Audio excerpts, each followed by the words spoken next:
Hey there. Tonight we're tucked into a cozy little cafe. The golden glow of lamps wrapping around you like a warm hug. The rich scent of freshly roasted coffee curling through the air. Outside, rain patters softly, but inside, you're face to face with a difficult person. Maybe a grumpy coworker, a nagging relative, or that guy in line who just snapped at the barista over a lukewarm latte. Your heart's pounding, the air feels thick, and you're thinking, how do I get through this without losing my cool? You might not survive this one. But don't worry, because tonight, we're diving into Dale Carnegie's wisdom to learn how to handle difficult people with finesse. So before you settle in, take a second to like this video and subscribe, but only if you really vibe with what I'm doing here. Drop a comment. Let me know where you're watching from. What's the local time? I'm curious. Now, dim the lights. Maybe turn on a fan for that soft hum in the background. And let's start tonight's journey together. You're standing there, your breath mingling with the cafe's damp air. And the person in front of you is frowning, their voice sharp as a knife.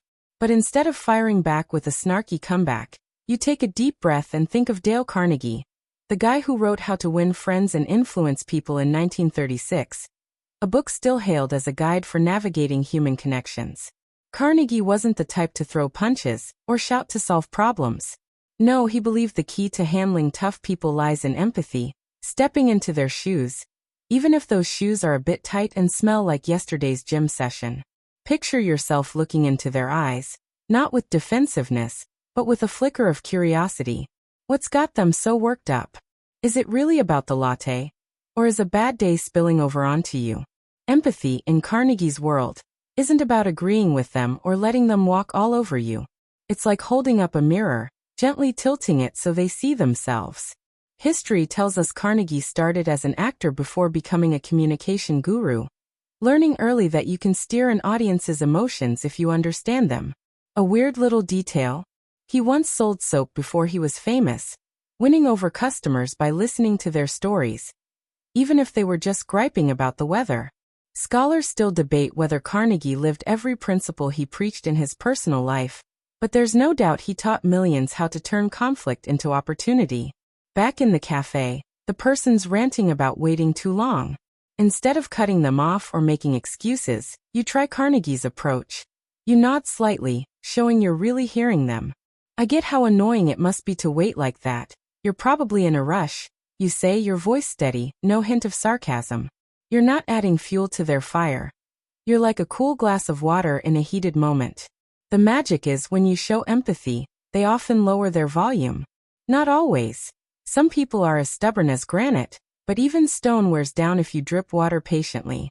Think back to the last time you argued with someone. Didn't you just want to be heard, understood? Carnegie knew this, and he taught that empathy is like a master key. It doesn't open every lock, but it lets you try without breaking the key. You smirk a little, thinking if Carnegie were here, he'd probably buy that person a coffee and have them laughing in 5 minutes. Speaking of laughing, ever wonder if Carnegie tried empathizing with a cat? Those are the real difficult creatures, right? Now you're feeling a bit more confident. The person's still talking, but you realize they're not really aiming at you. They're just unloading. You keep your voice soft, like you're telling a story by a fireplace, and say, "Today's been a lot for you, hasn't it?" That simple question, laced with care, makes them pause. They might not admit it, but you've cracked open a door. Carnegie called this starting in a friendly way, like tossing breadcrumbs to coax a bird closer, slowly, no pressure.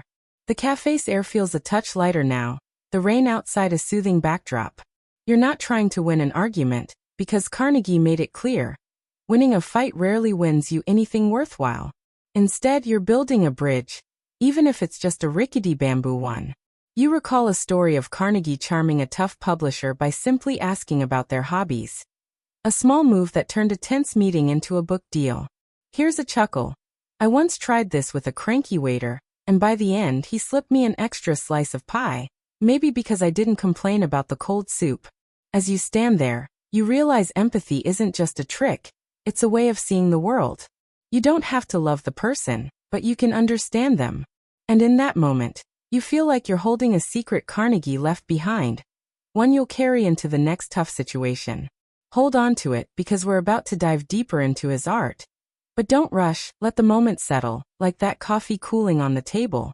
You re-still in that cozy cafe, the rain tapping a soft rhythm on the windows, like nature's own ASMR track. The difficult person across from you, maybe that grumpy coworker or the barista's nemesis, has dialed down their intensity, thanks to your Carnegie-inspired empathy. Their shoulders aren't as hunched, and their voice doesn't slice the air anymore. You've laid the groundwork, but now you're ready to take it further, leaning into one of Dale Carnegie's most powerful tools, the art of listening. Not just nodding along while planning your grocery list, but really hearing them, like you're tuning into a radio station that's been staticky for too long. It's a skill Carnegie swore by, and tonight, you're slipping it into your conversational toolbox. Picture yourself leaning slightly forward, your coffee cup warm in your hands, the steam curling up like a lazy cat stretching. The person in front of you is still venting, something about a missed deadline or a botched order. Instead of jumping in with solutions or defenses, you channel Carnegie and stay quiet. You tilt your head, just enough to show you're locked in. Carnegie, who honed his craft in the early 20th century teaching public speaking classes in New York, knew that listening was more than passivity, it was a superpower. He once said people crave being heard more than they crave being right. And here's a quirky tidbit. Carnegie reportedly practiced his listening skills by sitting in on strangers' conversations at diners, jotting notes on napkins like some proto-social scientist. Scholars still debate whether this habit shaped his theories, or just made him the king of eavesdropping, but it worked. Listening, in Carnegie's world, isn't just keeping your mouth shut. It's active. You nod, you murmur a soft ahem. You let your eyes say, I'm with you. Right now, in this cafe, you try it. Sounds like that really frustrated you. You say, not to steer the conversation but to show you get it. The person blinks, maybe surprised you're not fighting back. Their words slow, like a car easing off the gas. You're not solving their problem yet. You're just giving them space to breathe. And here's the kicker. When people feel heard, they're less likely to keep swinging. It's like you've turned down the volume on their inner tantrum. Let's pause for a second. Don't you love how a good listener makes you feel like the only person in the room? I mean, I've spilled my life story to a dog before, just because he looked at me with those big, soulful eyes. Carnegie would probably approve, minus the part where I expected the dog to give advice. Back to you though. You're listening, and it's working. The person's tone softens, maybe they even crack a half smile, like they're surprised you're not adding fuel to their fire. Carnegie taught that listening builds trust, and trust is the bridge between conflict and connection. Historically, he used this in his classes, letting students ramble about their fears of public speaking until they felt safe enough to try. It's why his courses packed halls in the 1930s. People felt seen. Now you might be thinking, what if they just keep talking forever? Fair point. Carnegie wasn't about letting someone steamroll you. He'd suggest gentle nudges, paraphrasing their words to show you're tracking, like, so, you're saying the delay threw off your whole day? It's not rocket science, but it's disarming. You try it now, and the person nods, almost like they're relieved you're not dismissing them. You're not just hearing words, you're catching the undercurrent, the stress, the annoyance, maybe even a hint of embarrassment. And here's a little chuckle for you. I once tried this on a friend who was ranting about traffic, and by the end, he was laughing about how he yelled at a stop sign. True story. Stop signs don't care, folks. This listening thing isn't just about the other person, though. It's about you staying calm, keeping your pulse steady when the air feels thick. You're not absorbing their anger like a sponge. You're more like a mirror, reflecting their feelings back without judgment. Carnegie knew this took practice.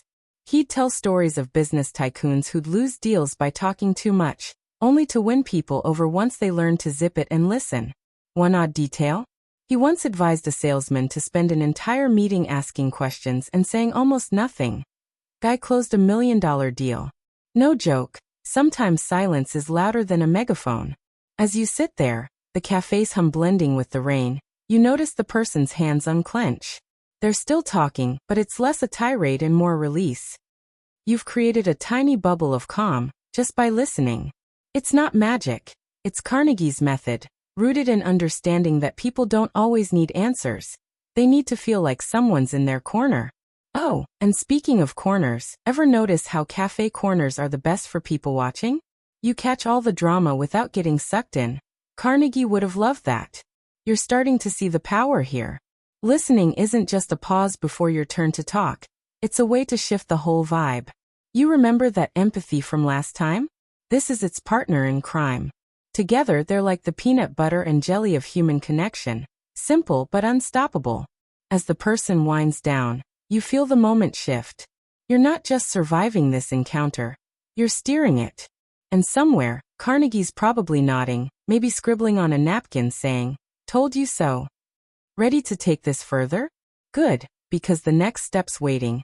And it's got a certain glow to it. The cafe's glow feels softer now, the rain outside a steady whisper against the windows, like the world's trying to hush itself for you. You're still facing that difficult person, maybe their frown's less sharp, thanks to your empathy and listening. But the air's not quite clear yet. There's still a spark of tension, like static before a storm. You're ready to try another Dale Carnegie trick, one that's deceptively simple but packs a punch. The power of a smile. Not a fake, toothy grin that screams, "I'm trying too hard," but a genuine warm curve of the lips that says, "Hey, we're in this together." Carnegie swore by this. And tonight, you're about to see why it's like tossing a life preserver into choppy waters. You lean back slightly, your coffee cup leaving a warm ring on the table, the scent of espresso lingering like a good memory. The person across from you is mid-sentence, maybe griping about a mix-up or a bad day. You don't interrupt, you've got that listening thing down from last time. Instead, you let a small, easy smile slip onto your face, not because you're ignoring their frustration, but because you're signaling something human, something disarming. Carnegie, who built his empire on human connection in the early 20th century, called the smile a messenger of goodwill. He wrote in 1936 that it could cross language barriers and soften even the grumpiest hearts. Fun fact: Carnegie once charmed a skeptical crowd in London by smiling through their heckling. By the end, they were eating out of his hand. Scholars still argue whether his smile was a calculated move, or just his natural warmth, but either way, it was gold. This isn't about plastering on a cheesy grin like you're auditioning for a toothpaste ad. It's about letting your face reflect a bit of calm, like you're saying, "I see you, and I'm not your enemy." You try it now, letting your eyes crinkle just a touch as you nod. The person pauses, maybe thrown off by the shift in vibe. Their scowl doesn't vanish, but it softens, like ice melting at the edges. Carnegie knew smiles were contagious. Science backs this up, too, with mirror neurons firing when you see someone smile, urging you to mirror it back. It's like your brain saying, "Hey, maybe this isn't a war zone after all." You ever notice how a stranger's smile at the grocery store can make you forget you're annoyed about the long line? That's the magic Carnegie tapped into. Now don't get me wrong, smiling at a raging bull of a person won't always stop the charge. Some folks are so wrapped in their grump that they'd scowl at a puppy.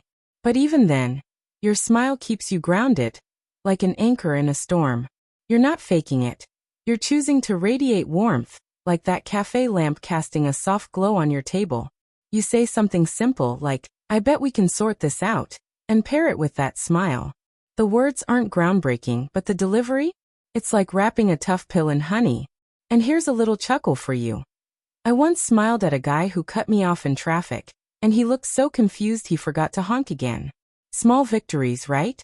Carnegie's history shows he practiced what he preached. During his early days teaching in Missouri, he'd greet nervous students with a smile that made them feel like they could conquer the stage.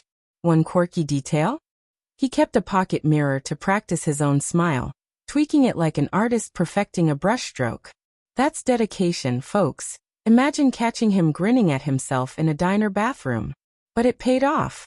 His students didn't just learn to speak, they learned to connect, and that started with the warmth he projected. You're doing the same now, holding that smile like a quiet promise that things don't have to escalate. The person across from you shifts their weight, maybe sensing the change. You're not pushing back or arguing. You're just there, present, with a hint of kindness in your expression. It's like you're offering them a way out of their own anger without making them feel small. Carnegie would say you're creating a friendly atmosphere. And it's working. Their voice drops a notch, and you catch a flicker of hesitation. like they're not sure why they're still mad. You keep that smile steady, not overdoing it, just letting it sit there like a warm cup of tea on a cold day. Oh, speaking of tea, ever try smiling at a barista while ordering? 9 times out of 10, you get an extra pump of syrup. Just saying. This smile isn't a cure-all, but it's a bridge, much like the empathy and listening you've already tried. You're building something here, layer by layer, and it's starting to feel less like a standoff and more like a conversation. You remember that empathy from the cafe's tense start? Or the way listening made them unclench? Now your smile's adding another piece, softening the edges of this moment. Carnegie's method is like a recipe. Each ingredient matters, and you're stirring them together with care. As the rain keeps its gentle rhythm outside, you feel the shift. The person's not your best friend yet, but they're not your enemy either. And that's progress. Ready for what's next? It's about to get even deeper. The cafe's hum is a soft blanket now, wrapping around you as the rain outside slows to a drizzle. Each drop catching the streetlights glow like tiny prisms. You're still with that difficult person. Maybe their voice has lost its edge, softened by your empathy, listening, and that quiet smile you flashed last time. But there's still a thread of tension, like a guitar string wound just a bit too tight. You're ready to lean into another of Dale Carnegie's secrets, naming the emotions swirling in the air. It's not about playing therapist or poking at their feelings like a science experiment. It's about seeing their frustration, their anger, maybe even their embarrassment, and giving it a name to take the sting out. Carnegie knew this could turn a standoff into something human, and you're about to test it. You shift in your seat, the wooden chair creaking faintly, the warmth of your coffee cup seeping into your palms. The person across from you is still talking, maybe about a messed up order or a day that's gone off the rails. You don't rush in with fixes or platitudes. Instead, you channel Carnegie, who believed that acknowledging someone's emotions is like opening a pressure valve. Back in the 1930s, when he was teaching packed rooms in New York, Carnegie would often defuse heated debates by naming what his students felt: fear, doubt, or excitement. A weird little detail. He once calmed a furious businessman by guessing he was disappointed, rather than angry, and the guy practically melted, admitting he just wanted to be understood. Scholars still debate whether Carnegie's knack for this came from intuition or years of observing people like a hawk, but it's a skill you can borrow. So you try it. You look at the person, their brows still knitted, and say, "It sounds like you're really frustrated about this mix-up." Your voice is steady, low, like you're sharing a secret over the cafe's background jazz. You're not judging or fixing, just naming what's there. The effect is subtle but real. Their shoulders drop a fraction, like they've been seen for the first time. Carnegie taught that putting a name to an emotion takes away its power to control the moment. It's like spotting a shadow in the dark and realizing it's just a coat rack, not a monster. You ever feel that relief when someone gets exactly why you're upset? It's like a knot untying itself in your chest. This move takes guts though. You're not just tossing out words, you're stepping into their world, even for a second. You keep your tone soft, your eyes steady, and you don't flinch when they pause, maybe unsure how to respond. "Yeah, I am frustrated," they mutter, and you nod, letting the moment breathe. You're not trying to win a debate or prove a point. You're showing them you see their side, and that's enough to loosen the grip of their irritation. Carnegie used this in his classes, often with nervous speakers who'd lash out from stage fright. By saying, "I can see you're nervous," he'd make them feel safe enough to keep going. History backs this. His courses grew because students felt understood, not judged.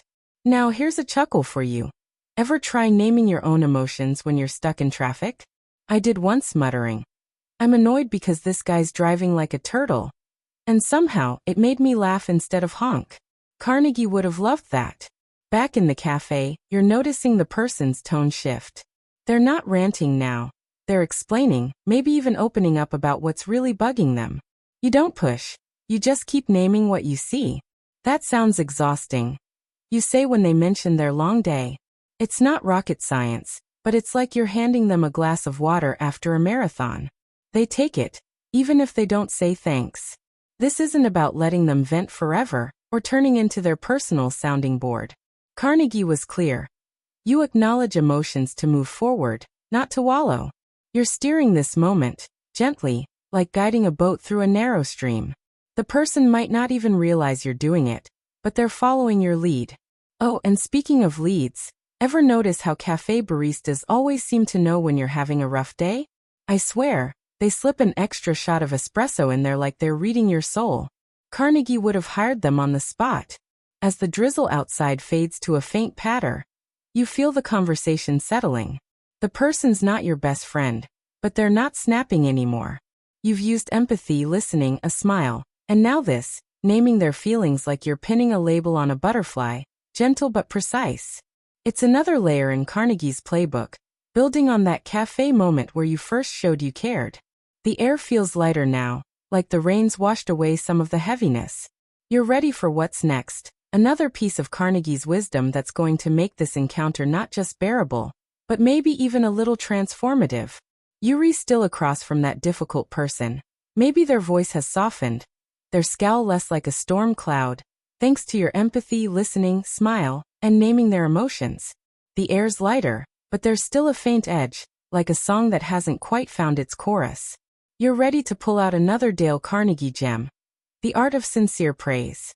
Not flattery, not buttering them up like a cheap salesperson, but finding something real, something true, to lift them up and shift the vibe. Carnegie knew this could turn a prickly moment into something almost warm, and you're about to give it a spin. You settle into your chair, the faint creak of wood blending with the cafe's slow jazz. Your coffee cup now cool but still grounding in your hands. The person's talking, maybe about their frustration or a side complaint about their day. You don't jump in with fixes or fake compliments. Instead, you think like Carnegie, who believed everyone has something worth admiring, even if it's buried under a pile of grump. Back in the 1930s, when he was coaching nervous speakers in his packed New York classes, Carnegie would find one true thing to praise, maybe their courage for showing up, and it'd light them up like a bulb. A quirky tidbit? He once praised a student's unique tie, which was hideous, but the guy beamed because Carnegie meant it sincerely. Scholars still debate whether Carnegie's praise was always spontaneous or a calculated tactic, but it worked like a charm. You scan the moment, looking for something real. Maybe it's the way they're still trying to explain their side, even if they're grumpy. You lean in slightly and say, "I really appreciate how much effort you're putting into making this clear." Your voice is calm, like you're sharing a quiet truth over the cafe's hum. It's not over the top, it's just enough to catch them off guard. Their eyes flicker, maybe with surprise, because who expects praise in the middle of a tense moment? Carnegie taught that sincere praise is like sunlight. It doesn't erase the storm, but it makes everything a little brighter. You ever get a random compliment on a bad day? It's like someone handed you a free coffee, sudden, small, but it shifts your whole mood. This isn't about sucking up or dodging their issue. You're not saying, "Wow, you're perfect." You're finding a spark of good and holding it up, like spotting a single star in a cloudy sky. You try it again, maybe saying, "It's clear you care a lot about getting this right."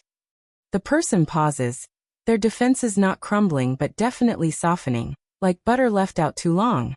Carnegie's history shows he used this everywhere, from calming angry clients to winning over skeptical audiences.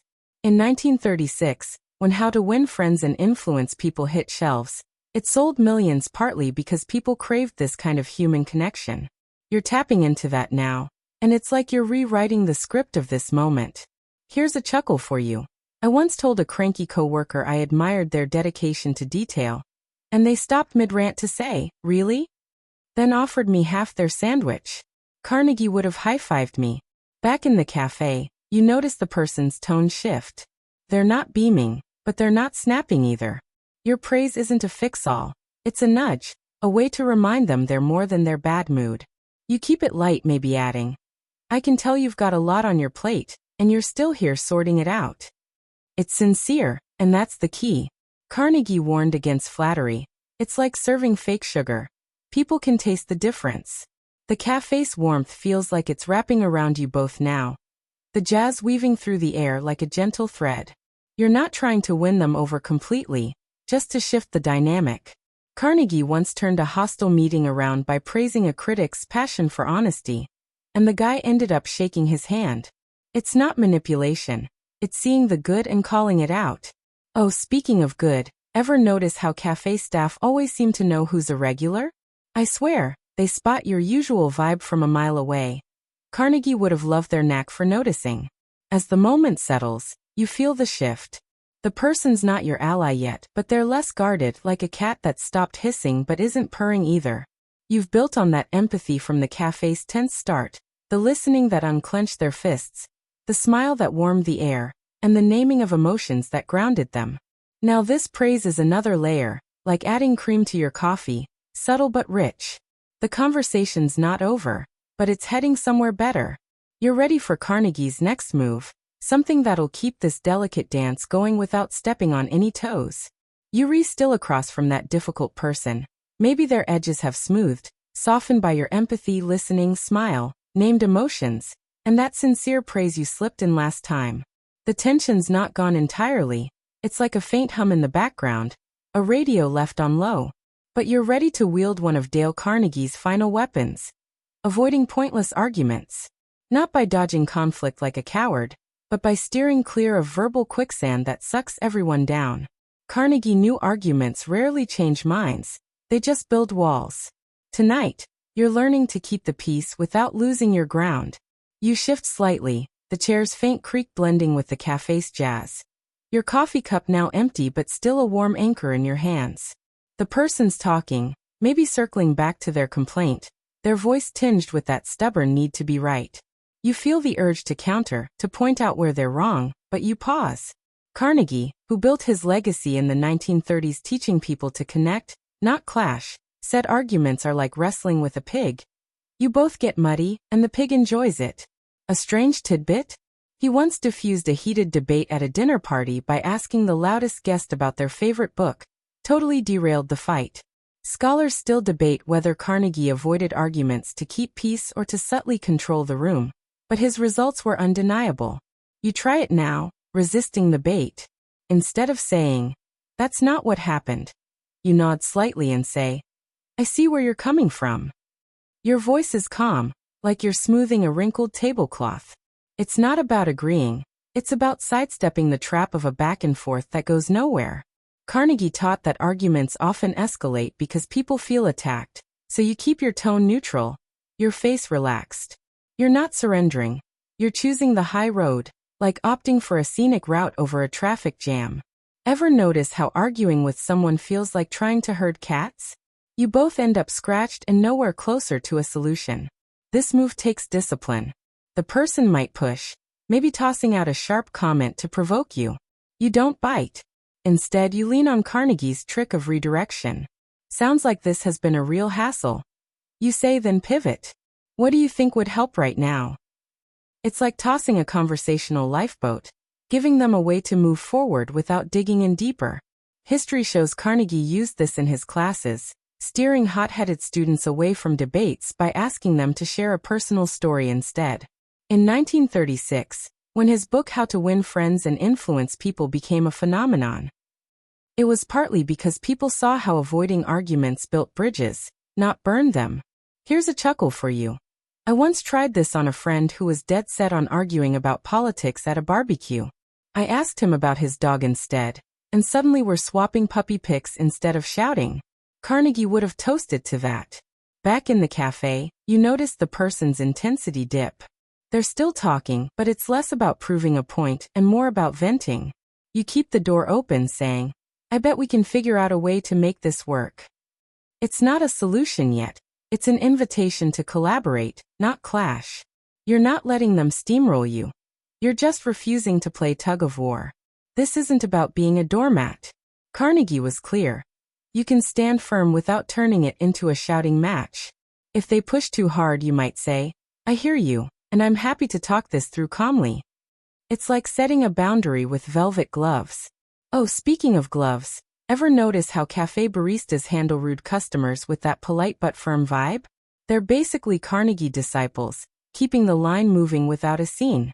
You're doing the same, holding the space steady, letting the person's frustration burn out like a candle running low. The cafe's jazz feels like it's carrying the moment now, the air lighter, like the weight of a potential argument has slipped away. You've built on everything. Empathy from that first tense moment. listening that unclenched their fists, the smile that warmed the air, the named emotions that grounded them, and the praise that softened their guard. Now avoiding the argument is like clearing the last hurdle. They're not your best friend, but they're not looking for a fight anymore. You feel it, that quiet shift, like the cafe's lights dimming just a touch. Carnegie's playbook is working, and you're almost at the end of this dance. But there's one final piece to wrap it up, something to seal this moment and leave it glowing. The person across from you is quieter now, their storm of frustration reduced to a faint breeze. You've walked this path with Dale Carnegie's wisdom. Empathy, listening, a smile, naming emotions, sincere praise, and sidestepping arguments. Each step built a bridge, not to win them over, but to share the same space without breaking. The air feels calm, like the world after a rain, and you realize you've not just handled a difficult person. You've handled the moment itself. Your breath slows, matching the rhythm of the cafe's fading sounds. The tables around you blur, the clink of cups and soft chatter melting into a distant lullaby. You've learned something tonight, haven't you? Carnegie's ways aren't just tricks, they're a way to see people, to find the human beneath the conflict. You feel lighter, like you've set down a weight you didn't know you carried. The cafe's warmth lingers, wrapping you like a soft blanket, and you know this moment will stay with you. A quiet glow for the next time you face a storm. So as the night settles, let the tension slip away. Picture the rain outside, now just a memory, the streets glistening under streetlights. You've done well. Rest easy, knowing you can navigate these moments with grace. Let the world fade, just for now, and sink into this calm.